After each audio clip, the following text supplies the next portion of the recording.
Nós vamos ter agora o terceiro painel, eu já chamo aqui o querido Neger, Eduardo Neger, que é o presidente da Abranet, que vai ser o mediador. Obrigada, Neger, ele me ajudou muito, que é um tema.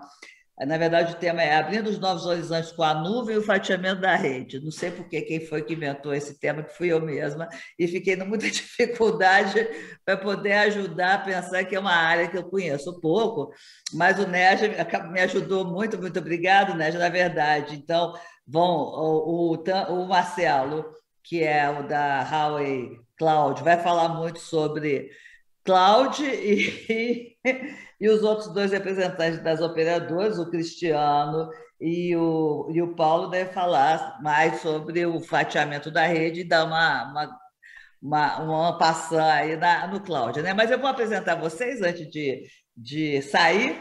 É o Neger, acho que dispensa a apresentação, né? Ele é presidente da Abranet, a Abranet é a Associação Brasileira de Internet, também reúne vários ISPs aí no nosso mercado, ele deve estar aí também acompanhando toda essa discussão do 5G.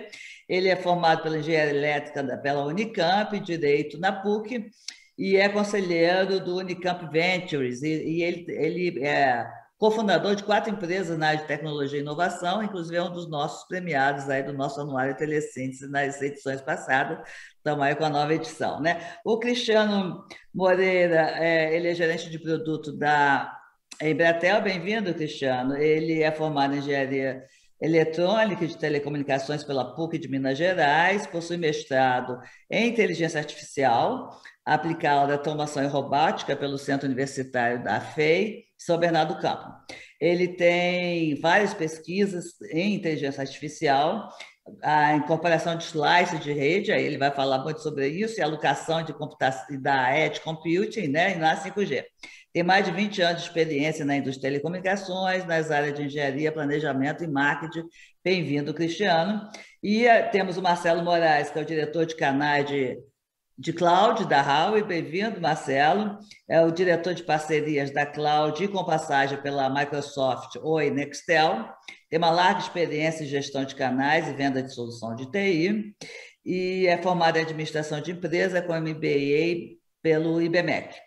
Possui também mais de 20 anos. É novinho, mas já está há muito tempo aí nesse setor. E o Paulo Humberto Gouveia, diretor de soluções corporativas da TIM, desde janeiro de 2017. E antes ele foi diretor de vendas da Horizon Telecom.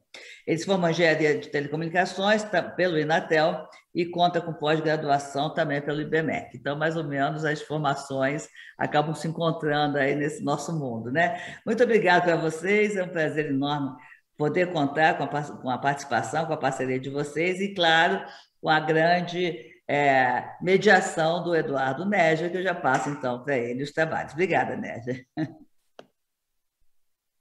Boa tarde, Miriam. Boa tarde a todos. Primeiro, eu gostaria de agradecer a oportunidade de estar participando do evento. A gente sempre acompanha a Inovatic e a gente está sempre aprendendo alguma coisa. E nesse painel você colocou para a gente um desafio grande, porque a gente começa a ver as nomenclaturas novas aqui. A gente dá até uma paradinha para falar, opa, peraí, será que a gente está atualizado realmente das coisas que estão acontecendo, né? Então, acho que o tema é bastante interessante e nós temos aqui um time de especialistas no assunto, como você bem nos apresentou, que acho que vão trazer esses conceitos e até mudar um pouquinho o planejamento e os planos de negócios, porque muitas empresas ainda não conhecem esse viés novo que o 5G traz, né? A gente está muito focado naquela questão ainda de infraestrutura, frequência, hardware, e a gente está percebendo que essa tecnologia ela abre, até por esse conceito de fatiamento, que depois eu vou pedir para os nossos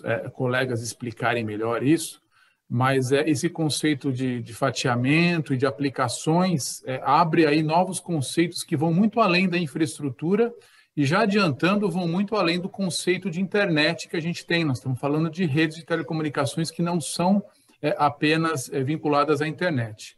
Então, acho que no primeiro momento eu gostaria de abrir 5 minutos a palavra para cada um se apresentar, falar um pouquinho da área que está atuando, dos projetos que tem dentro das suas respectivas empresas, e depois a gente já vai para os questionamentos aí para a gente aprofundar nesse debate. Então, primeiro eu queria ouvir de você, Cristiano, que você se apresentasse para a gente, falasse um pouquinho aí das principais áreas aí onde você está atuando, e para a gente conhecer um pouquinho aí do foco aí que vocês têm dentro da Embratel. Boa tarde. Boa tarde, muito obrigado, Eduardo. Boa tarde, Marcelo, Paulo. Boa tarde, Miriam, e muito obrigado aí pela participação do Inovatic 2021.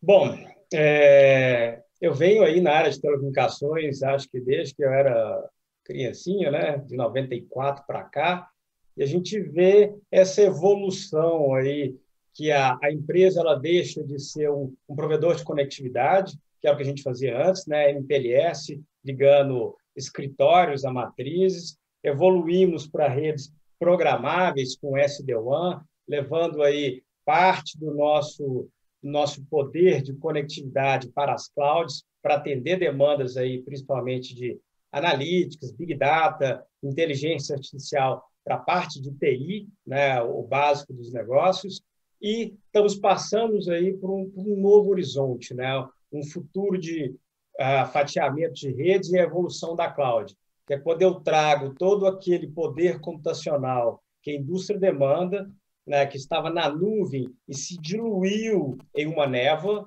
Essa névoa, Fog Computing, ela está à borda da nossa infraestrutura da operadora, que a gente chama de Edge Computing, né, a infraestrutura na borda, para prover uma necessidade computacional em ultra baixa latência e alta resiliência para as indústrias conseguirem a autoliberação do seu poder, né, de autonomia na indústria. Esse processo ele vem desta demanda da indústria 4.0 para essa autonomia fim a fim, e ele que me diz com clareza, não estamos mais provendo conectividade, e sim estamos provendo rede. E muda tudo. Preste bem atenção. Nessa parte de rede, eu falo de poder computacional, eu falo de aplicações, eu falo de inteligência artificial, tudo isso as a service, né? Um novo conceito, Network Slicing as a service, dessa fatia, dessa infraestrutura, que ela não é mais centralizada, a cloud era um data center, e ela é distribuída em todo o território nacional. E é por isso que estamos aqui, operadoras, né, e provedores de telecom. Quem tem esse ativo distribuído em todo o território nacional, com energia, operação, manutenção, sistema computacional, e tudo isso ali próximo à aplicação e ao cliente, somos nós, operadoras, e foi uma chamada aí da própria indústria desde 2011 para cá.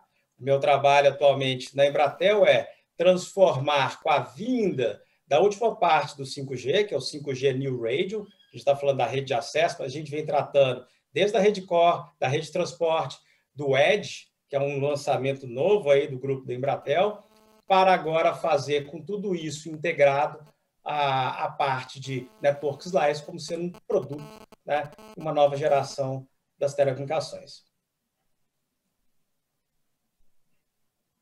Até anotei algumas coisinhas para te perguntar aqui depois, porque isso aí abre, acho que muda muito a perspectiva e acho que vai ser interessante você explicar para a gente aí, principalmente nas aplicações, quando a gente fala. Esse grupo está muito complicado porque tem muito engenheiro por metro quadrado aqui, então essa conversa pode descambar para um outro lado. Então depois a gente vai para a parte das aplicações para deixar um pouquinho mais leve essa nossa conversa. Mas eu estou anotando aqui para na próxima rodada já te questionar algumas dúvidas que particularmente a gente tem em relação às aplicações.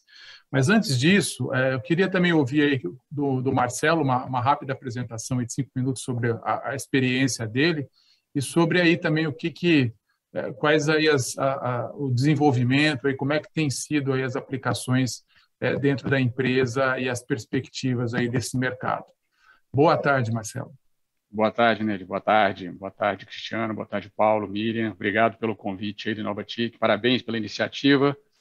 Acho super consistente trazer esse assunto cloud junto com telecom.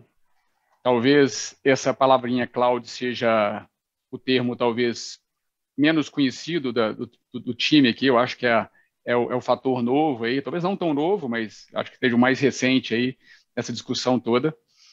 te ajudo aí eu sou, como não engenheiro do grupo, te ajudo aí a manter apesar de ter estudado 2 anos de engenharia, eu me formei em administração, então sou não engenheiro, te ajudo a manter, a não puxar muito para o lado da engenharia. Bem, eu venho aqui representando a Huawei Cloud. Eu acho que a Huawei ela dispensa apresentações aqui, principalmente para esse grupo. Eu acho que o time aqui conhece muito bem, né? Tem 23 anos de Brasil, né? Um fornecedor recorrente aí em todas as operadoras, um dos maiores fabricantes e players do mercado de telecom mundial. E eu acho que o que merece talvez a apresentação é a Huawei Cloud, né?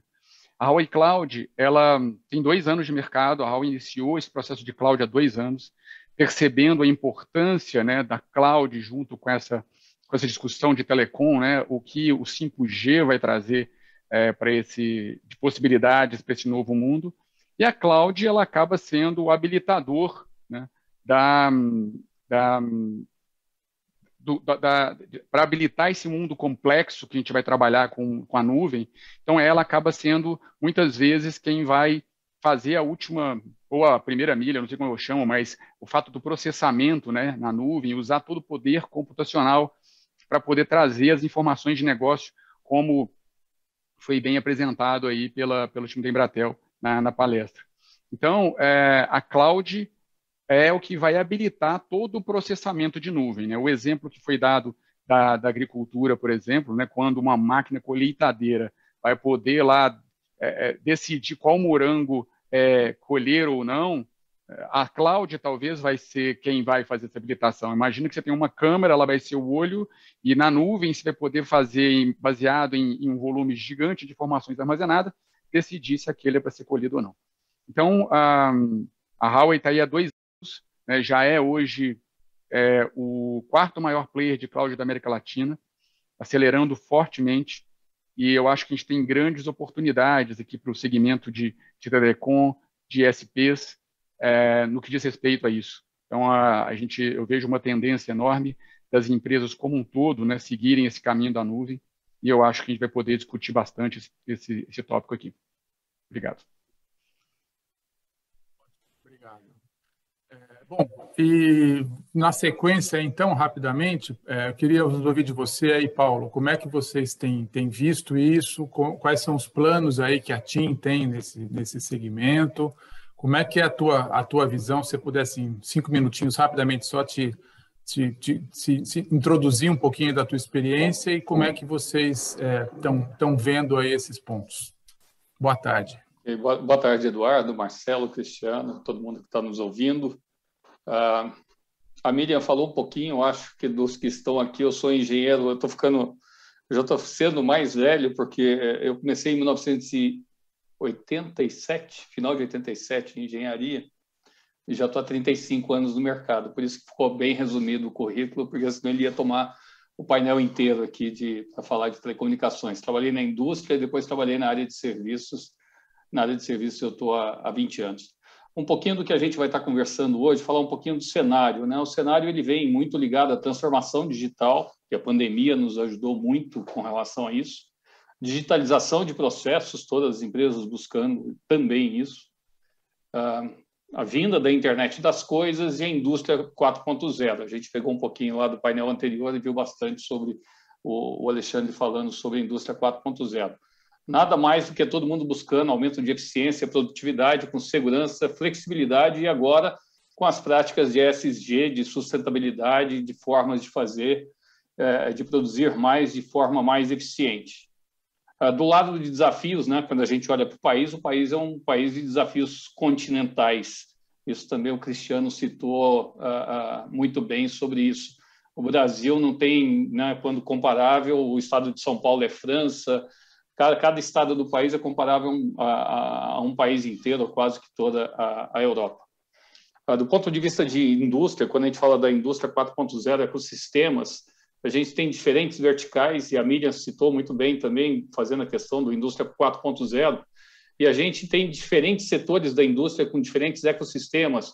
A indústria em si, né, de produção, agronegócio, a indústria automobilística, logística, projetos de Smart City, que eu conheço da Huawei aqui no Brasil, projetos com utilities independentes, água, gás, energia, a área de mineração, mas a gente tem que ver que quando a gente fala de indústrias, a gente vai falar de 7 a 8 milhões de CNPJs que existem no Brasil, de pequenas, médias e grandes, e com formas diferentes de atuação nesses três grandes segmentos que a gente poderia segmentar a indústria brasileira. E aí entra esses desafios para a gente unir cloud com network slicing, porque o papel quando a gente pensa em telecomunicações, ele está muito ligado à questão da conectividade, um dos papéis, e aí vem LTE 4G, que é o que a gente tem hoje, que está sendo executado hoje dos projetos de indústria 4.0 com a tecnologia LTE 4G, e agora a vinda do 5G, e aí os provedores de serviço nessa camada. Do outro lado, quando a gente fala em Cloud Edge Computing, a gente começa a ver os provedores da infraestrutura, mas também na área os hyperscalers. A gente vai falar de AWS, a gente vai falar de Microsoft, a gente vai falar de Google, que são os grandes provedores mundiais desse tipo de serviço. E depois, na camada sistemas e soluções, também a gente viu muita discussão já sobre isso, sistemas e soluções, e os integradores de sistemas. E aí vem o seguinte, qual o papel de cada um desses vários atores, são três desses vários atores, nesses diferentes ecossistemas e nas diferentes camadas da indústria, num país que tem dimensões continentais, ou seja, o desafio é enorme. Do lado da TIM hoje, do ponto de vista do 4G, só para falar rapidamente, hoje a gente tem a liderança na implantação da tecnologia LTE, já estamos presentes em mais de 4.300 cidades, até 2023 o compromisso com o país de chegar a 100% de todas as cidades, o NB-IoT, tecnologia de conectividade de narrowband, já em mais de 3.500 cidades, pronta para o leilão que vai ocorrer agora do 5G standalone. A empresa tomou a decisão, já falando um pouquinho, já virando do lado telecomunicações para o lado cloud, 100% de migração de toda a sua estrutura e aplicações de TI para o ambiente multi-cloud. Todas, 100% delas. Em parceria com Oracle, Microsoft e Google. Por causa de levar o conteúdo para a ponta. E a questão de conteúdo e processamento na ponta, necessidade também da gente diminuir a questão de latência e aumento de resiliência. Hoje já são mais de 46 MAC, que é o Mobile Edge Compute, que é a computação de borda, e com o objetivo de chegar a 67 até 2023. Ou seja, as coisas estão ocorrendo muito rapidamente, e aquilo que a gente vai discutir faz parte da necessidade das verticais da indústria, mas também da nossa própria indústria. A gente está se adaptando e definindo as participações e as parcerias que são necessárias para habilitar todo esse potencial da indústria 4.0, do uso do cloud, da rede, por todo o mercado para ganho de eficiência em várias verticais da economia. Então, assim, eu acho que como abertura, o cenário está bem traçado aí, Eduardo. Bacana, Paula, essa perspectiva aí que você colocou. E agora vamos realmente entrar na discussão, e eu vou precisar da ajuda de vocês aí para ajudar, e até quem está nos assistindo, porque quem é craque aí, como vocês da área, está super habituado com esses conceitos todos, mas a gente tem colegas que estão nos acompanhando que às vezes não tem essa perspectiva desses conceitos novos, dessas arquiteturas, né? E principalmente das aplicações, né? Então eu vou começar até perguntando para o Cristiano, mas depois, por favor, fiquem à vontade para intervir e para colocar a opinião. Mas é o seguinte, Cristiano, a gente está aí às vésperas do leilão do 5G. Isso tem sido noticiado, diversas empresas têm até se organizado para participar, as operadoras. Tem uma mobilização também muito grande do lado das aplicações, né? A gente sabe, e a gente costuma brincar que o consumidor, seja ele o consumidor pessoa física, seja o corporativo, ele não adquire nenhum tipo de serviço para assistir corrida de bit, né? Ele está interessado na aplicação. Então, muitas vezes, até o grande valor está na aplicação. E outro dia, até na própria Telesíntese, a gente estava acompanhando um diretor de engenharia de uma operadora móvel comentando a respeito do 5G, né? E aí ele pegou lá o smartphone e comentou dizendo assim, olha, com o 5G a gente vai ter maior velocidade, a gente vai ter latência, uma latência mais baixa, e a gente vai ter mais dispositivos conectados, de uma maneira geral. Mas para quem está com o smartphone, para o usuário, todos os aplicativos que ele usa atualmente, com exceção de um, vão estar funcionando do mesmo jeito. Os aplicativos atuais que a gente tem hoje no smartphone vão estar funcionando com o mesmo desempenho. Tendo uma boa rede 4G ou uma rede 5G, ele até comentou, todos os aplicativos vão funcionar da mesma forma, com exceção de um, o Speed Test, que vai estar indicando uma velocidade maior. O resto vai estar mais ou menos igual. Lógico que a gente sabe que vai ter um desenvolvimento muito grande de terminais, e o ouro, acho que está basicamente nas aplicações, na criatividade dessas aplicações que nós vamos ter que colocar em cima dessa infraestrutura.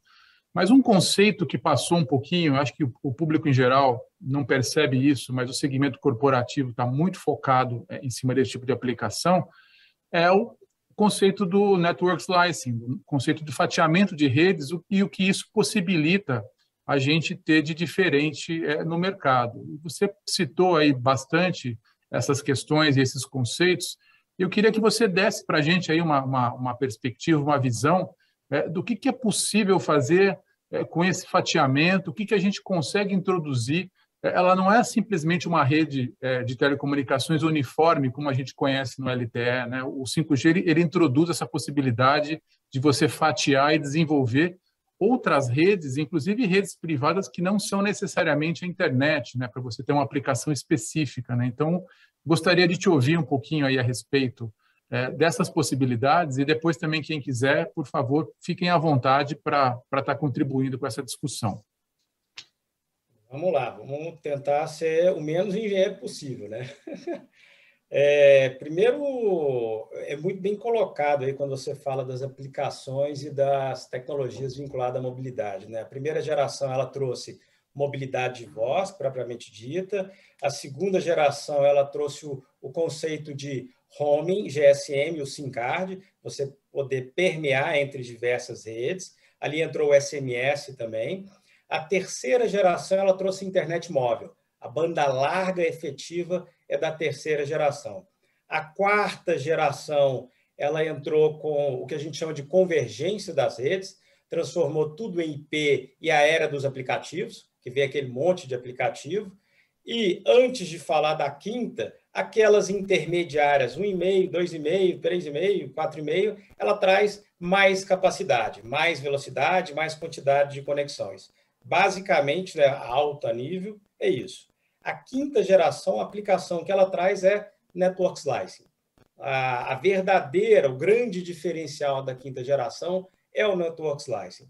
Quando lá em 2011, a indústria, e a indústria ampla, começou com a Alemanha, na indústria 4.0, chamou o pessoal de telecomunicações, as academias, né, as universidades e as operadoras para discutir. Não precisamos necessariamente de redes mais rápidas, precisamos de redes melhores. Isso foi um marco ali. Aquele momento, eles falaram, a gente já virtualizou a parte de infraestrutura de computacional, cloud, né? O conceito de cloud, ele vem lá de Tchelapa em 97, se eu não me engano, a partir de então entra a IaaS, PaaS e afins, mas ninguém tinha uma visão da rede, né? Porque no final das contas tudo isso tem interconectado e tudo isso junto que a gente chama de rede. Esse conceito, lá na indústria, ela falava, eu preciso daquele poder computacional para fazer inteligência artificial para um robô, que eu falei, ela está na nuvem, se dilui numa névoa e vai para as extremidades da borda da rede, e aí eles trouxeram, quem é que tem isso? São as operadoras. Por que não compartilhar esse ativo das operadoras? Eu estou falando do poder computacional. Você tem um edge para atender a infraestrutura da própria operadora, o core de rede da operadora, né, o Open RAN, a torrezinha lá que tem um poder computacional para a rede de acesso, a rede de transporte, que é a interconexão daquele core até a aplicação, e tudo isso na mesma infraestrutura da operadora. Compartilhar, fazer essa fatia, por isso que a gente fala da fatia, dessa infraestrutura completa, poder computacional, aplicações que estão envolvidas, sistemas operacionais, outros sistemas, GPU, né, para inteligência artificial, TPU de TensorFlow, CPU, enfim, tudo isso que a operadora já tem para ela com a aplicação, ela garante a baixa latência, é isso que a gente chama de Network Slice. Ele trouxe um conceito em que ele transforma o que era um paradigma estático, né? Eu tinha, aí eu vou ser um pouco técnico, um MTU, tamanho do pacote de dados tinha 1.800 bytes, e ele fala da internet. Agora ele pode ter qualquer tamanho programável, que é uma necessidade da indústria. Esse conceito programável, com isolamento, segurança, customizável, elástico, sob demanda, né?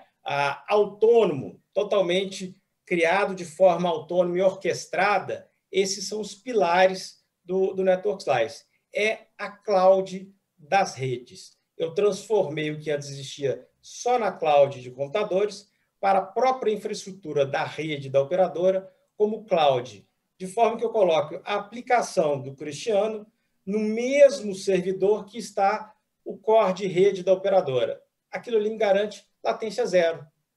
A latência ela está mais vinculada a essa proximidade do que qualquer outra coisa. E é isso que o Network Slice traz, essa programabilidade, escalabilidade, a cloud das redes. Você tá utilizando a interface aérea do espectro para estar carregando redes privadas que não necessariamente só a internet. É essa a ideia. Porque o grande temor que a gente vê com aplicações críticas é você levar isso para a rede, para a internet, que é uma rede não determinística, e aí você não consegue garantir a qualidade. Você, para algumas aplicações aí de IoT, de sensores, que você tem que ter uma atuação, uma alta confiabilidade, há muito receio na hora de se projetar você jogar isso na rede e não ter exatamente os tempos de resposta, né? Então, pelo que você está explicando para a gente aí, a gente consegue aproveitar esse espectro do 5G para rodar nessa rede, além da internet como a conhecemos, vocês conseguem construir aplicações específicas, é isso, para uma rede de telecomunicações específicas para aplicações sem passar pela internet. Seria essa a ideia, se eu entendi bem? Essa a ideia, né? É uma rede com garantia de qualidade SLA, pautado em taxa de transferência, que é a velocidade, o básico, em latência, continuidade e cobertura. E não é só o espectro. O espectro é um pedaço dela. Eu tenho 5G NR, que é New Radios, que é onde entra o espectro, mas eu tenho a rede de transporte e o ED. Essa coisa toda integrada, ele entrou no 5G com um elemento novo de orquestração. Essa orquestração da aplicação com a computação, com uma inteligência artificial garantindo aquela qualidade, aquele SLA, é o verdadeiro diferencial do 5G e é nele que se baseia aí o Network Slice. Eles chamam isso de 5QI, a Five Quality Indicator, onde você fala, para esse indivíduo, eu não dou best effort, eu dou garantia desta qualidade, com esta latência, com essa continuidade. Até aproveitando o gancho, Paulo, dentro desse enfoque aí, dessa visão da operadora, você entende aí essa arquitetura também dessa mesma forma?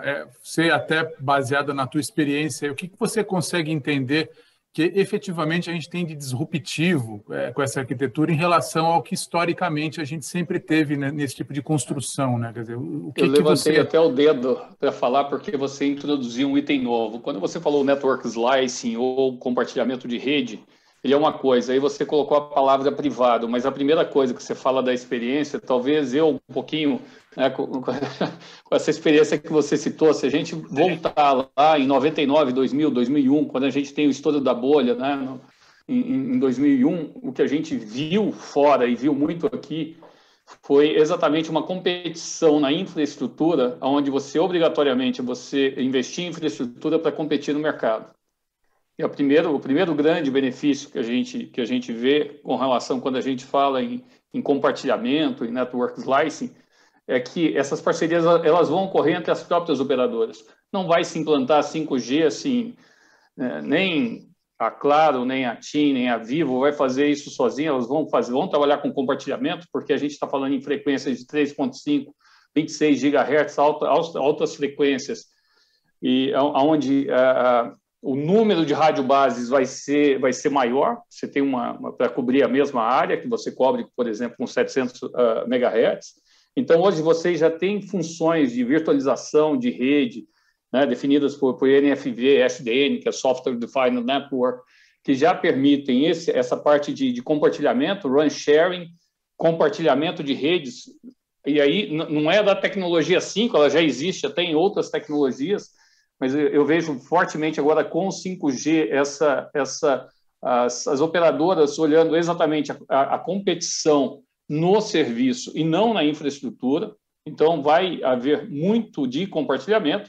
E aí, quando você vai para o mercado privado, e aí você citou, porque você tem que trazer também a questão da computação de borda, não só o processamento para a borda, mas muito das aplicações e dos sistemas, para mais perto da operação, e quem vai definir isso é o próprio cliente, naquilo que a gente chama de missão crítica. Algumas aplicações operacionais e tudo, podem continuar rodando em cloud, até com uma certa distância ou com uma certa latência. Dependendo da aplicação, isso não pode existir. Então, a definição de uma cloud privada, o que a gente tem discutido muito é a cloud híbrida, aplicações em cloud pública e aplicações em cloud privada. O que define isso é exatamente se é um processo de missão crítica ou não. E itens como, que você também definiu, banda, latência e quantidade de dispositivos por quilômetro quadrado, que é o Massive IoT, essa definição vem da aplicação, vem da vertical. Então, o que a gente vai começar a ver exatamente são essas clouds híbridas, com as aplicações e aí o lado nosso fazendo network slicing, eu falo o lado nosso de telecomunicações fazendo network slicing, e o lado da cloud trazendo esse processamento mais para próximo quando latência faz parte do processo de missão crítica do cliente. Isso nas principais indústrias. As grandes indústrias podem ter isso, né? Uma grande planta industrial pode ter core de rede dentro da própria planta, toda a conectividade de dentro, tudo operando numa cloud privada. E eu acho que o grande papel, no caso dos provedores de serviço, vai estar nesse mercado do pequeno e médio. O pequeno e médio, do ponto de vista de investimento, ele não vai ter o poder de investimento e nem de integração que tem a grande indústria no país. E o papel do provedor ele vai estar de levar esse processamento mais para próximo, aumentando a SLA, diminuindo a latência, e provendo um serviço para diversas empresas que vão depender de um provedor de serviços que integre todas essas soluções. Até, Paulo, indo na tua visão, aí, quando a gente fala de um conceito amplo do 5G, que eu acho que um dos aspectos que é sempre bem divulgado, é a questão da baixa latência, né? Mas a gente às vezes esquece que, ok, você tem baixa latência na interface aérea, mas em algum momento você tem que processar isso em algum lugar. Aí você vai ter baixa latência e o teu servidor está em Miami, você vai ter o delay da comunicação. Então, no teu ponto de vista, vai haver um crescimento de data centers, de você ter que construir infraestruturas cada vez mais regionalizadas? Quer dizer, na tua visão, acho que isso vai ser um dos pontos importantes? Já está acontecendo no próprio setor, né? A TIM hoje está com 46 data centers espalhados, fazendo, em primeiro lugar, a questão de Content Delivery Network e também diminuindo a latência de processamento de informação e de conectividade, espalhados isso pelo país. Isso vai aumentar e vai aumentar cada vez mais. Aumenta pela demanda do próprio setor. Quando a gente fala de conteúdo, a gente está falando da internet, mas isso também passa para o segmento da indústria. E você disse muito bem, onde é que está o data center? Porque não adianta nada, né, você ter 3 milissegundos na parte de telecomunicações e depois isso para pegar num backbone, para chegar num local muito distante, que aumentaria a latência e perderia a função de missão crítica. Mas tudo que vai definir isso é processo. Perfeito. E aí, então, aproveitar o gancho aí que o Paulo e o Cristiano colocaram, Marcelo, para ouvir de você aí em relação às aplicações cloud, né? A gente leu aí bastante que a Huawei fez um grande investimento na América Latina, né? A gente percebe até a relevância, porque se tem uma divisão nova dentro da empresa, a gente conhece muito a empresa como um líder de fabricação de hardware, né? De infraestrutura e tudo mais. Aí, de repente, a gente vê aquela nuvenzinha ali e tudo mais, e fala assim, nossa, mas o negócio realmente é importante. A visão, vocês estão tendo uma visão de que a questão lógico, você tem a liderança do hardware ainda, mas esse segmento cloud está importante dentro da estratégia da empresa. Então, eu queria que você falasse um pouquinho mais de como é que está sendo esse planejamento, né, essa estruturação, pudesse também nos ajudar dando alguns exemplos, o que vocês têm hoje rodando e o que vocês imaginam aí que nos próximos anos vão ser aí os pontos importantes aí, né, na estrutura de vocês. Boa. Obrigado, Nick. Na verdade, pensar grande, né? Uma empresa como a Huawei, bem posicionada no mercado que ela atua, decidir entrar numa briga com grandes players, como o Paulo citou aí, Microsoft, Google, AWS, tem realmente que acreditar, né? E dentro da Huawei, hoje, como um todo, como você bem disse, né? Hoje, cloud é uma BU específica, é uma empresa dentro da empresa, né? Temos um presidente de cloud, temos um vice-presidente de cloud, temos um time de cloud, e apostando fortemente nisso, a gente vê em todas as reuniões, seja de que área for, de qual business unit seja, cloud liderando as discussões. Então, sabe-se que esse mundo de cloud é um mundo que vai crescer, né, é inevitável a ida para esse mundo, e a Huawei realmente decidiu investir nesse negócio. Pegando um pouquinho do gancho do Paulo, que você fez a pergunta para o Paulo, na questão dos data centers, né? A importância dos data centers e a proximidade dos data centers.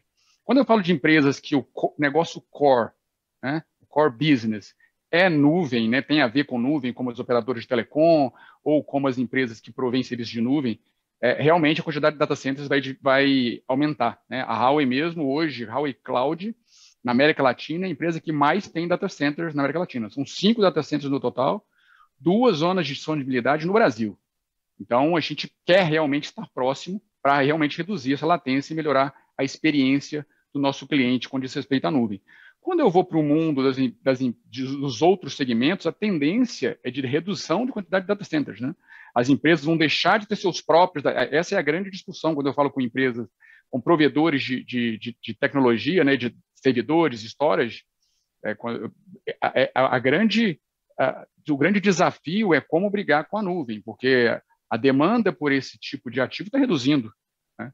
E aí, como é que se migra isso? E aí, não é à toa que a Huawei tem um segmento de servidores, storage, e está investindo na nuvem. Ela sabe que parte dessa demanda vai ir para a nuvem pública, como já está acontecendo. Então, o que a nuvem pública vai prover, né? Aproveitando um pouquinho dos ganchos que os colegas me deram aqui, quando eu falo de inteligência artificial, o que é a inteligência artificial, né? Um volume de dados absurdo que vai ser possível cada dia mais, né, pela redução do custo por gigabyte, que tende a diminuir cada vez mais com 5G. Você consegue transmitir mais dados, né, por segundo, você vai conseguir fazer mais isso, e você vai ter um volume absurdo de dado sendo disponibilizado para as companhias. Agora, como que eu tiro vantagem desse volume de dados? Como é que você vai conseguir transformar isso em tomada de decisão, em agilizar negócio, para beneficiar o seu negócio de uma forma direta? Com poder computacional absurdo, que cá entre nós, só grandes empresas vão conseguir fazer isso, né? Você não vai ter uma empresa do segmento de locação de carro investindo em data center para poder processar lá quantos quilômetros o carro rodou daquele jeito, quantas vezes o amortecedor fez o movimento X para poder trazer um insight, se reduzir. Então, a empresa, o segmento não vai ter por onde investir. E esses provedores vão habilitar isso.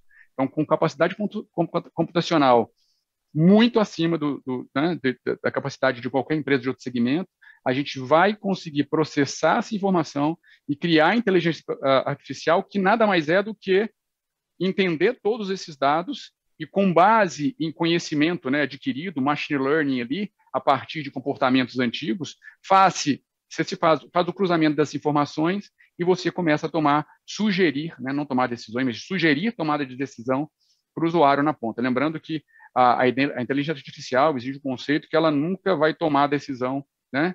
Na maioria dos casos, né? Ela tende a não tomar, ela tende a passar, quando fala de assuntos mais críticos, como medicina e tal, ela vai fazer sugestões de tomada de decisão em casos muito críticos. Então, acho que esse é o conceito, e aqui que está a conexão, né?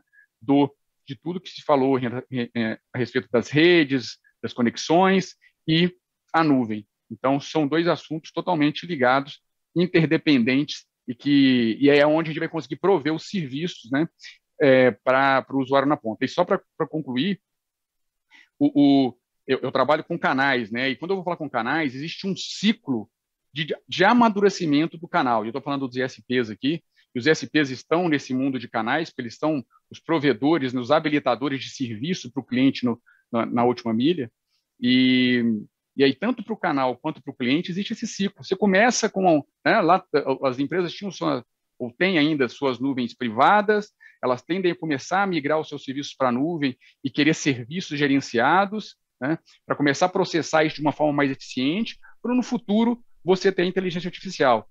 Esse mesmo conceito vale para os provedores, né, para os provedores de serviço, porque esses clientes da ponta, como não terão a sua capacidade...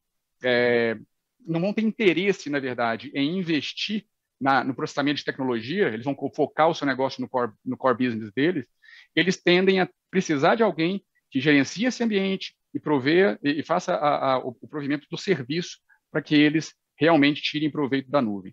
Então, tentando fazer a conexão aqui, também trazendo um gancho aí para os ESPs da oportunidade que existe de mercado, que é gigante, de prover esse serviço adicional para os clientes na ponta. Eu acho que está aí essa conexão. Ótimo. E agora, até queria aproveitar, e aí essa pergunta eu vou deixar aberta, aí eu queria ouvir o comentário de vocês todos. A gente sabe que quando a gente trata de internet, a gente tem aquela divisão, especialmente no Brasil, por conta da regulação, do que é telecomunicações e do que é serviço de valor adicionado. Então, a gente tem ali a construção das redes, a infraestrutura e tudo mais, isso é muito bem caracterizado como telecomunicações. E quando a gente vai mais para o mundo IP, nós estamos falando de um serviço de valor adicionado, então nós temos a classificação de internet, e são mundos que não se misturam do ponto de vista regulatório, do ponto de vista tributário, isso tem uma série de impactos.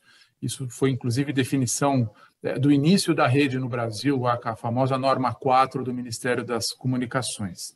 Só que a gente vai tendo um cenário cada vez mais complexo, como vocês bem descreveram. A gente não sabe até que ponto a gente está tendo aplicação, até que ponto aquilo está criando um novo serviço, uma nova funcionalidade de telecomunicações, até que ponto aquilo é confundido ou não com internet. E isso acaba chegando, e isso acaba desaguando numa questão que, quando eu comentei com colegas que nós iríamos participar desse debate, a pergunta acho que foi reiterada várias vezes e foi no seguinte sentido: mas essa configuração, esse fatiamento de redes, essa nova arquitetura que está sendo proposta, ela não vai contra o que está definido no Marco Civil da Internet? Né? Se a gente bem lembrar o Marco Civil da Internet, ele colocou um conceito chamado neutralidade de rede, ou seja, o operador de telecomunicações não pode tratar de maneira diferenciada cada uma das aplicações, né? O tráfego na internet tem que fluir de maneira livre. E agora nós temos um cenário onde a gente não tem exatamente internet, né? Porque você está criando aplicações que têm redes para se ter uma garantia dessas aplicações típicas, esses dados são priorizados nessa rede, mas a legislação, como sempre, né, ela não consegue acompanhar a velocidade da tecnologia. Então, eu queria ouvir de vocês esse conceito ficou realmente claro em relação a essa separação, ou vocês veem que pode haver algum problema em relação ao conceito de neutralidade de redes da internet, apesar de nós estarmos falando do segmento específico de telecomunicações. Vocês já chegaram a ter algum questionamento desse tipo? Vocês têm um conceito melhor em relação a isso que a gente possa estar entendendo? O que vocês acham? Deixa eu começar então aqui, Eduardo, falar um pouquinho. Eu acho que o pessoal ficou... Bom, a questão da neutralidade de rede é clara, e alguns projetos, quando a gente trabalha, pegar o exemplo do agronegócio, onde a gente já cobriu mais de 6 milhões de hectares para cobrir o agronegócio com LTE público. Isso traz benefícios sociais que hoje já atinge mais de 600 mil pessoas, porque você acaba fazendo investimento na área do agronegócio e atinge a população rural que não tinha conectividade nenhuma. Do outro lado, hoje, como os serviços e aquilo que eu citei não são de missão crítica, eles estão sendo operados nas redes de telecomunicações públicas. Então, os sinais são IPs. E o serviço que é entregue é um serviço dentro da neutralidade de rede. Quando você entra nas aplicações que a gente começa a dizer essa questão de missão crítica, que você faz o slicing, cria um LTE privado, e aí eu vou dar o exemplo mais crítico disso, que a gente vai começar a falar em veículos autônomos, vai falar na área de cirurgia à distância, não é possível você trabalhar na neutralidade de rede, quer dizer, você vai ter que trabalhar com redes privadas, com certeza, pela criticidade da aplicação, colocando em risco vida de pessoas. Então, você disse bem, tem que se mudar nesse caso, se analisar a legislação para que ela se adeque à realidade atual das demandas. Isso é o mais importante. E as demandas que a gente vê nas aplicações do 5G, principalmente quando a gente fala em serviços de missão crítica define, em várias das vezes que a gente vai falar em missão crítica, coloca em risco a vida humana. Então, não tem como, tem que se mudar. Uma rede MPLS citada por Cristiano, ela não é uma rede internet, ela é uma rede privada dedicada à aplicação de um serviço e ela tem seu valor. E o que a gente está falando aqui, mesmo que seja na rede móvel, é uma rede privada dedicada a uma aplicação de missão crítica. Bom, Quer comentar, Cristiano? É um conceito, sim, muito mais amplo, né? A neutralidade da rede, ela deixa claro que você não pode influenciar, dar preferência, enfim, ser neutro. Mas dentro do que foi contratado naquele pacote, naquele serviço para aquele usuário. A gente trabalha no mercado brasileiro, quando eu falo a gente, há anos falando que você vai comprar. Hoje a gente só escuta isso na fixa, mas já existiu na móvel sobre o mesmo conceito, um pacote a 50 megabits por segundo, um pacote a 100 megabits por segundo. Os dois têm características distintas de um QoS chamado taxa de transferência, velocidade, ambos estão no conceito de neutralidade de rede, mas um tem um serviço com mais velocidade e o outro com menos velocidade. O serviço provido ali, ele é distinto e neutro dentro dele mesmo. Se eu tenho dois assinantes com um pacote de 100 megabits por segundo, os dois não podem ter diferença entre eles. O que a gente está criando aqui em cima são outros pilares de qualidade. Além da velocidade, eu também estou falando de latência, continuidade, adensamento e afins, ainda sobre o conceito de neutralidade. Claro que se um determinado assinante comprou um serviço de 100 megabits por segundo a 30 milissegundos de latência e o outro faz o mesmo, no mesmo local, obviamente, eles têm a mesma característica neutra da sua rede. O Network Slice ele não tira a neutralidade, ele cria serviços novos. Essa é a minha visão. E só colocando um último adendo aqui, porque eu escuto muito isso, às vezes me faz pensar, né? A rede ela é privativa e não privada. Isso veio lá da Telebrás, em 1800 e Adão. Privativa é quando ela é uma infraestrutura pública, no caso as operadoras, segmentada de forma privativa para aquela determinada empresa, determinada indústria ou pessoa. Nesta mesma infraestrutura, que é o MPLS que o Paulo trouxe de volta, ele utiliza a infraestrutura da operadora que é pública e a gente segmenta de forma privativa para uma empresa o mesmo meio num MPLS sem acabar com a discricidade de toda a neutralidade da rede. Esse é um conceito, para mim, ele está muito claro. Ó, vou te agradecer, porque eu mesmo faço essa confusão e, de vez em quando, eu mando um privado em vez de privativa e a gente vai precisando, vai ajustando aí a precisão da terminologia, que, de fato, esses conceitos novos a gente acaba se confundindo às vezes e é bom manter essa precisão mesmo, né? Aproveitando, Marcelo, em relação a esse tema, não sei se você tem, porque aí quando você fala da nuvem, você foge um pouco mais em relação a isso, né? Mas eu queria entender até que ponto, para vocês, nós falamos aí nós temos dois operadores de telecomunicações, mas até que ponto, para a aplicação de nuvem, como é que você tem visto a questão da infraestrutura de telecomunicações? Como é que vocês têm essa estrutura construída?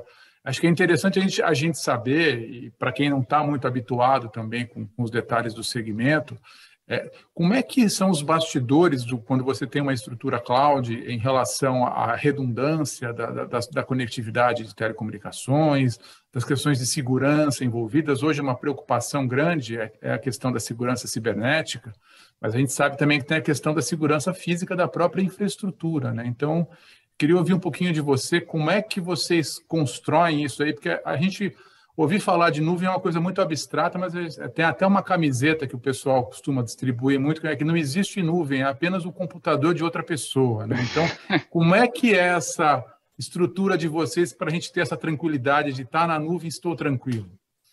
Boa pergunta. Bem, na verdade, é um pouco disso mesmo, né? Não existe nuvem, é um computador de uma outra pessoa, só não é bem uma pessoa, né? É um computador de um outro, né? E, de fato, é isso, né? De fato, a nuvem é um computador de um terceiro que tem uma facilidade maior de conexão, né? E tem uma série de requisitos a serem cumpridos, né? Aí eu falo um pouco em nome de todos os principais provedores de nuvem pública mundiais aí. Eu acho que nem falo especificamente sobre a Huawei, porque ela está no meio de todos. Todos esses provedores têm seus data centers com mais alto nível de certificação. Todos eles, eu acho que, né, com raríssimas exceções, tem um ou outro certificado que um tem, outro deixa de ter, mas, no geral, são mais altos níveis de certificações em todos os sentidos, né? Seja sentido de segurança, seja sentido de conectividade, de redundância, de disponibilidade. Então, toda a arquitetura, né, e a forma de pensar esses data centers, ela é baseada na disponibilidade, né? Pensa que os provedores de nuvem, eles vivem de credibilidade, né? E isso é super importante. Não que se falar, nunca teve nenhuma parada em nenhum provedor. Sim, existe, acontece, a gente sabe de casos que já aconteceram no passado e alguns até mais recentes, mas o investimento nesse sentido é altíssimo, né? Então, as certificações, se você entrar nos portais de segurança e de certificações de qualquer um dos provedores, você vai ver a quantidade de certificações mundiais que existem para isso. E isso é algo que, né, o nosso argumento, muitas vezes a gente vai discutir com clientes e às vezes até com parceiros, né, que às vezes não tem, ainda estão começando nesse mundo de nuvem, e fala, poxa, eu prefiro ter o meu servidor aqui no meu escritório, onde eu posso ver, controlo o ar-condicionado, do que nesse computador de outra pessoa, que eu não sei onde é. Então, fala assim, poxa, é complicado, porque você imagina que uma empresa, seja o grande que seja, né, pensar numa grande multinacional brasileira, ela vai ter condição de investir em algo que não é o seu core business, que é a tecnologia, da forma que a Huawei Cloud e outros provedores investem, pensando em ser um dos maiores provedores de nuvem mundial. Então, os bastidores são de um alto controle, manter sempre altíssima disponibilidade. A nuvem Huawei, desde em 2 anos de operação, eu estava conversando recentemente com um parceiro que está tocando um projeto muito grande, ele falou, Marcelo, estamos no projeto há 4 meses e temos outras nuvens trabalhando, não custa nomes, mas a Huawei foi a única que não teve absolutamente nenhuma parada até então. Então, essa preocupação é constante, é de todos, e não tem como assim, a gente pensar que uma empresa do segmento privado, que não seja desse segmento, naturalmente, sempre fazendo essa ressalva, vai ter condições de investir em segurança, disponibilidade e conectividade da forma que os provedores mundiais investem. Então, acho que essa é o disclaimer principal.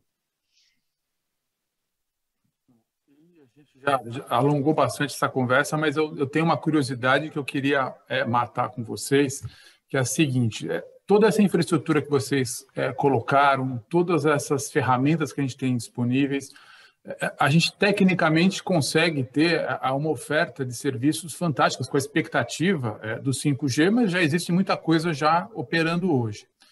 E o que a gente acaba percebendo? A gente consegue ter uma quantidade de dados extraídos de maneira extraordinária em tempo real, consegue processar isso de maneira bastante rápida em tempo real.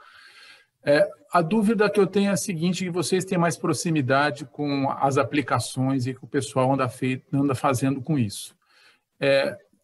Os clientes finais, os clientes corporativos, quem usa definitivamente essas aplicações, eles estão conseguindo desenvolver, estão conseguindo seguir a mesma velocidade que a tecnologia no aperfeiçoamento das suas aplicações. Eu vou dar um exemplo para vocês. A gente acompanha diversos casos de empresas que trabalham com coleta de dados agrícolas, né? Então, a gente tem aí vários cases de sucesso, inclusive brasileiros, que têm sucesso internacional. E essas empresas, elas coletam uma quantidade extraordinária de dados, desde questão de microclima, de solo, uma série de coisas para tomada de decisão na agricultura. E aí, esses zilhões de dados que são coletados, você entrega isso para o agrônomo, ele fica doido, porque ele não foi preparado para lidar com esse monte de informação. Aí você tem que tirar o agrônomo, chamar um cientista de dados para criar um modelo matemático que também ele não sabe porque não tem um histórico, então ele tem que começar a desenvolver isso. Então, eu queria entender e ouvir um pouquinho de vocês, aí, alguns casos, como é que vocês veem em relação ao cliente final.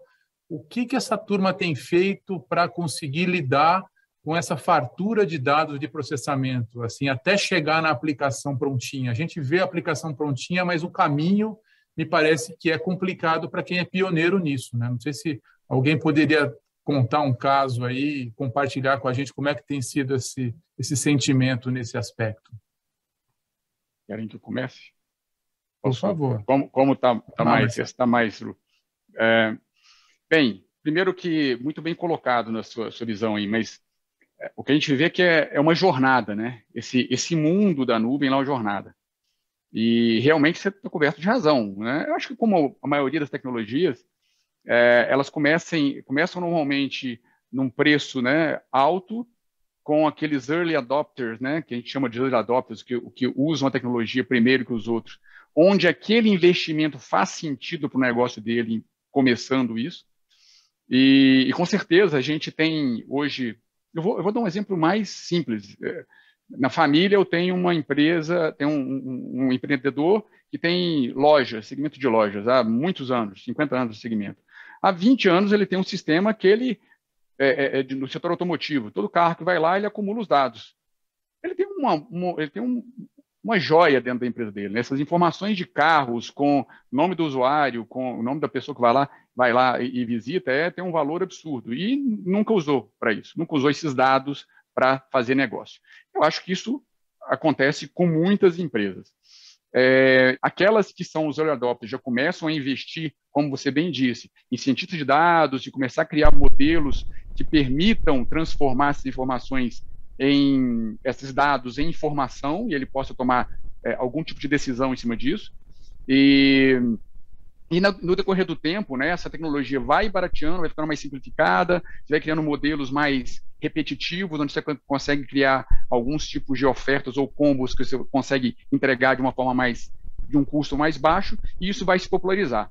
E aí o que eu discuto sempre, tanto com os canais quanto com os clientes, você cliente, você canal, tem que se preparar para essa jornada, que uma hora vai chegar o seu momento. Você, por enquanto, talvez o seu segmento não é um segmento early adopter, você não precisa preocupar com o estado da arte de inteligência artificial. Mas talvez daqui a 5 ou 10 anos você terá que estar. E se você não começar a pensar isso agora, pode ser que na hora que você começar a pensar isso seja tarde. Então o discurso é sempre esse. Eles começam indo para uma nuvem pública, às vezes somente com a sua infraestrutura, de uma forma mais básica, depois pensam em usar recursos um pouco mais avançados, que é o PaaS, que a gente chama, né? Tem o IaaS, que é o infraestrutura como serviço, o PaaS, que é plataforma como serviço, até você poder realmente tirar proveito da nuvem inteligente e poder fazer disso a sua transformação do seu negócio. Então, eu acho que de uma forma geral, esse é o ciclo, e a ideia é que daqui a alguns anos, esse que a gente fala que hoje é para poucos, vai ser para a maioria. Então, a gente tem que se planejar para isso.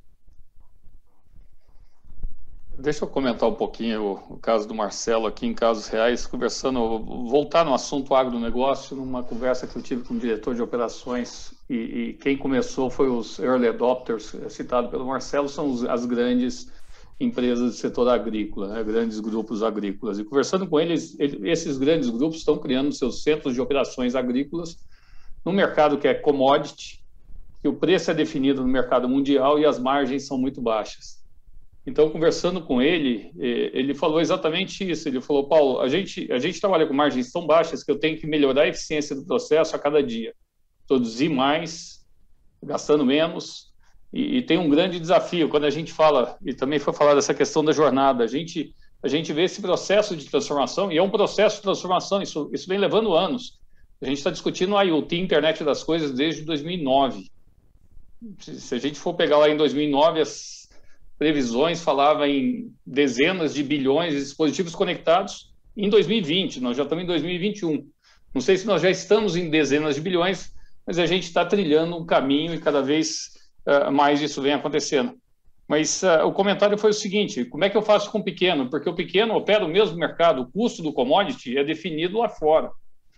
Se o pequeno, se essa tecnologia não descer do grande para o pequeno de uma forma via cooperativa ou de uma forma que o provedor leve essa solução e que ele ganhe também essa eficiência, essa escala, ele vai ser excluído desse mercado. Ele não vai conseguir produzir com margem suficiente para conseguir crescer. Esse é o grande desafio de cada uma das verticais que a gente está atuando. É exatamente isso. É um processo, é uma jornada. Eu comecei falando da transformação digital, né, que todo mundo pensa em fazer a transformação digital, mas se não houvesse pandemia, em que estágio a gente estaria da transformação digital? Em que estágio a gente estaria de levar as soluções, as aplicações para a nuvem? Talvez bem atrasados, mas esses últimos 2 anos fez com que toda a indústria, em todas as verticais, acelerassem os processos, porque foi todo mundo trabalhar em home office. E estão acessando os sistemas na nuvem. Não importa se a nuvem esteja on-premise ou se seja do terceiro, onde é que esteja essa nuvem. Mas é importante. E realmente isso vai acontecer ao longo do tempo. Já se passaram 10 anos e vai se passar aí mais 10 anos e a gente vai continuar evoluindo. Paulo, tem uma curiosidade, desculpa interromper, Cristiano, é só uma curiosidade em relação ao agro. Tem sido desafiador para vocês conseguir fazer a cobertura dessas áreas, os projetos que vocês têm colocados, porque esse é um grande também, a gente fala muito de tecnologia, mas em algum momento você tem a propagação da radiofrequência ali, você tem que ter construção de infraestrutura para poder atingir isso, né? Como é que vocês têm viabilizado esses modelos nos projetos? Olha, isso começou o primeiro projeto nosso, que foi o da Jales, foi implantado em 2018. Ele foi ativo em abril de 2018. A gente já fechou a terceira safra, no caso do setor sucro-alcooleiro. A primeira coisa que a gente teve que mudar foi o seguinte, e ela é uma frase que eu ia dizer aqui, que é o seguinte: tomar a decisão de ser parte do ecossistema e não tentar ser todo o ecossistema. Ninguém vai ser o one-stop shop nesse negócio. Aí, naquela época, a gente percebeu isso. Quando a gente foi para o agro, a gente achava assim, não, nós vamos para o agro com tecnologia. A gente chegou no agronegócio e lá tem muita tecnologia. O Brasil é um dos setores que mais produz no mundo por hectare, dependendo do tipo de safra que você está falando. Na área de soja, na área de algodão. Hoje, o Mato Grosso é o maior produtor de algodão do país, produzindo algodão de primeira classe. Então, assim, cada vez que você entra no setor, a gente foi percebendo isso ao longo do tempo. Então, o setor já tinha tecnologia, nós entendemos que a gente deveria ser parte do ecossistema, e por isso nós nos tornamos e acabamos sendo fundadores de uma associação de fomento de tecnologia, que é o Conectar Agro. Quando você olha os associados, é toda a indústria, são os principais parceiros da indústria do agronegócio. E a outra coisa que a gente teve que fazer é mudar o modelo de negócio, porque operador de telecomunicações móvel olha quantidade de usuários por quilômetro quadrado. Quando você faz isso no agronegócio, esquece. Então, para cada vertical, e aí não é só a do agro, mineração, da indústria automobilística, da própria indústria, quando a gente fala de LTE privado, que a gente vai começar a falar de outros setores, utilities, para cada indústria, nós, provedores de serviço, ou provedores de nuvem, ou integradores de sistemas, nós vamos ter que parar, analisar o negócio, entender as demandas daquele setor e desenvolver um modelo de negócio que atende aquele setor. E foi isso que aconteceu no agronegócio. A TIM foi pioneira nisso, e depois todos os nossos concorrentes também entraram nesse segmento. Só para entender, a indústria do agronegócio hoje representa 1/4 de todo o PIB do país. Ele subiu para 26% do PIB do país. A indústria como um todo, não olhando só a área de produção, mas fabricantes de máquinas agrícolas e todo mundo que está envolvido com o setor. É 1/4 hoje do PIB do país. Impressionante. Então, eu sei que nós já estamos chegando no final, aqui a Miriam já está aparecendo aqui na janelinha, e o Vanderlei Rigatieri, que vai falar em seguida, também já está aparecendo aqui. Mas só para ouvir o Cristiano, só para finalizar, Cristiano, também ouvir um pouquinho de você sobre esse tema aí, para a gente fechar o nosso painel aí. Se a pergunta foi se as aplicações e as pessoas estão acompanhando, né? E aí, eu vou trazer algumas datas que são marcantes, tá? 1958, desenvolvimento do Perceptron, a primeira rede neural do mundo. 1985, projeto Alvin Mellon, Universidade dos Estados Unidos, o primeiro carro autônomo do mundo, que utilizava visão computacional, video analytics em tempo real. 2008, no Brasil, projeto X20, o primeiro carro autônomo brasileiro da FEI. A gente tem bastante aplicação que vem um histórico muito grande do Analytics, da inteligência artificial, e, a bem da verdade, o que falta, condiz aí com isso que você acabou de falar, é uma infraestrutura distribuída. O agro está aí. Eu passei, acho que no mês retrasado, ou passado, conversando com uma empresa que provê serviços e infraestrutura para o agro, que tem todo o poder computacional necessário para falar o quanto que ele vai adubar para fazer ali a agricultura de precisão. Me recordo que o Brasil foi um dos pioneiros do projeto SWAMP de agro, para fazer ali o controle da irrigação e adubação também, mas no final das contas o que falta é uma infraestrutura distribuída com baixa latência e tudo isso que a gente está falando. E para mim o principal paradigma que a gente vai mudar não vamos mais prover SIM card, linha, porque quando eu falo de prover linha, eu entro no problema de adensamento que o Paulo acabou de falar. Nós vamos prover rede. É um outro modelo de negócio, é uma outra visão, e na hora que eu entro nessa outra visão, eu faço parte de um ecossistema que vai atender aplicações que já existem há anos e levar isso para próximo da indústria, para próximo do agro e para próximo de todo mundo. Essa é a nossa visão da Embratel.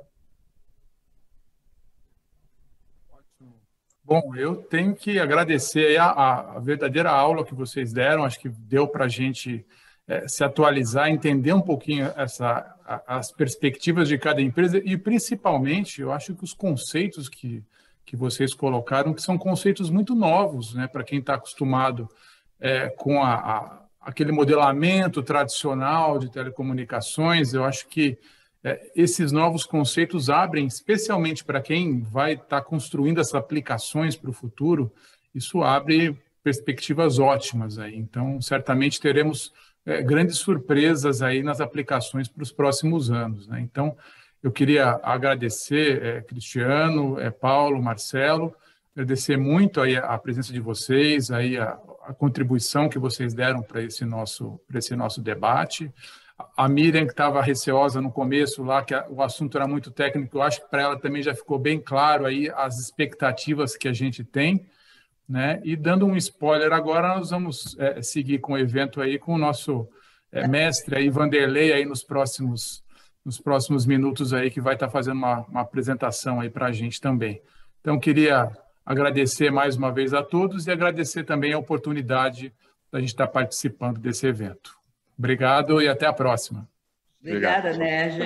Obrigada a vocês. Assim, olha, não foi um papo de engenheiros, tá? Embora é só o Marcelo se apresentou aqui como não engenheiro, Na verdade, eu acho que foi uma conversa muito interessante. Eu, pelo menos, aprendi bastante, então, só do ponto de vista das possibilidades que estão chegando aí com essas novas coisas, do porquê que foi feito essa coisa do Network Slice, né? Tinha que ter uma razão, eu já entendi então aqui qual é, e também até a questão legal regulatória sobre a neutralidade da rede, que é um questionamento frequente no setor, também achei que houve pelo menos um debate mais racional um pouco aí do que se pode fazer, o que continua a se fazer sem que a questão do legal seja afetada, né? Eu gostei muito obrigada por vocês, foi um prazer enorme ouvi-los, obrigada a você, Nerd, pela condução, e certamente você ajudou muito aqui a esclarecer,